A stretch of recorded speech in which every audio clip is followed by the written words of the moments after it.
Hello all, Alison here. Welcome back to A Few Minutes of Fun.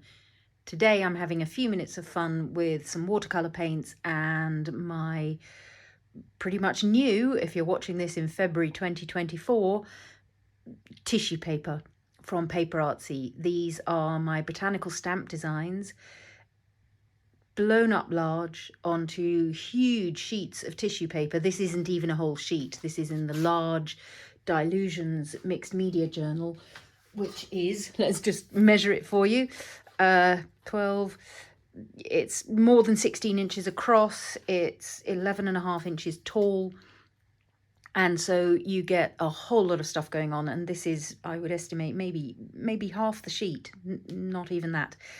So you get various of the botanical stamps blown up to big size, and then the background ephemera to go with those sketches that I made originally, and we created them along with PaperArtsy as rubber stamp designs. So it's a thrill to me to have them in this large size. It's such fun to play with. So all I've done was glue down this sheet, this part of the sheet, onto the journaling pages with some matte medium, quite fluid, so that when the tissue paper gets nice and wet, it really sort of disappears into the paper. But as you can see, I've got these lovely bits of texture still available, and I'm really happy with that. Then over the top of that, I put a coat of clear gesso. Let me just see if I can find it and show it to you. Not that bottle, that bottle. Clear gesso, just to give it some real tooth, because I didn't want my watercolours to be completely just rub back off again, and because the tissue paper has got a slightly sheer surface, that could happen with your colour medium. So a coat of clear gesso is a really good way to give yourself some tooth to get hold of that. So for today, I've got my Daniel Smith watercolours out. These I've collected over years. I used to work each year in America for a little while, and I gathered coupons and bought them all very reduced, and I'm eking them out now to play with. But yes, I know I've got a large collection of colours, but I feel very lucky to have been able to collect those on coupon rates. So what I might do today, rather than talk to you all the way through, having introduced you to what's going on here on the journal page, is maybe just let you watch as I play and put on some relaxing music, and let you also have a few minutes of fun just enjoying pigment and water and imagery coming to life. It's not quite like painting on watercolour paper, so the colours move in different ways, so don't expect this to operate quite in the way that watercolour paper does, but it's still a lovely way to just spend some time with botanical imagery, nature, and some watercolour paints. So I hope you enjoy it.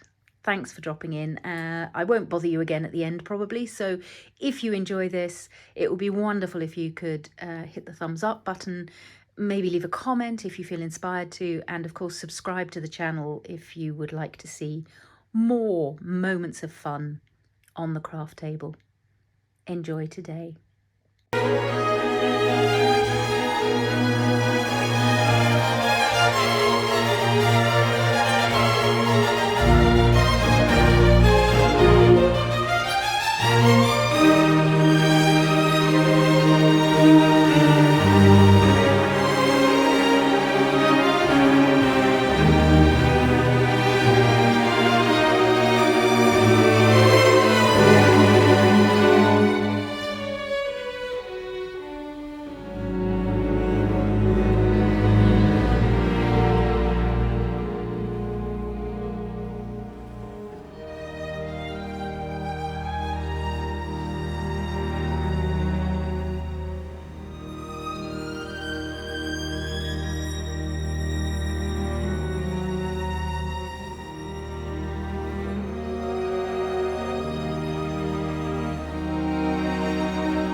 Back to bug you, I can't resist just saying a couple of things about that.